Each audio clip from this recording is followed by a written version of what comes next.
जी नाज़रीन, सिंधी न्यूज़ में ख़बरुनि जो सिलसिलो जारी आहे। ख़बर शामिल कंदासीं हिंगोरजा खां मोहसिन फयाज़ सोलंकी जी।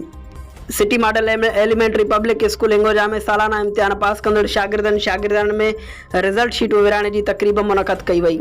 तफ़सील मूजिबि हिंगोरजा जे city model elementary public school Hingorja में सालाना इम्तिहान पास कंदड़ शागिर्दनि में रिज़ल्ट शीटूं विरहाइण जी तक़रीब मुनक़द कई वई। उन मौके ते स्कूल जे उस्तादनि एडमिनिस्ट्रेटर अब्दुर रहीम सियाल, आयल महिमाननि शाइनिंग स्टार पब्लिक स्कूल जे प्रिंसिपल उस्ताद हनीफ़ गुल सहतो, मुज़म्मिल पब्लिक स्कूल हिंगोरजा जे प्रिंसिपल ग़ुलाम सरवर तुनियो, उस्ताद नियाज़ हुसैन सहतो ऐं ॿियनि पारां इम्तिहान में पोज़ीशन हासिल कंदड़ शागिर्दनि में मेडल ऐं शील्डूं ॾेई एवार्डनि सां नवाज़ियो वियो। स्कूल जे शागिर्दनि जो चवणो हो त उस्तादनि पारां तक़रीब मुनक़द करे एवार्ड ॾेई हौसला अफ़ज़ाई कई वई आहे। आयल महिमाननि पारां उस्तादनि जे ॿारनि ते कयल महिनत जी साराह कई वई।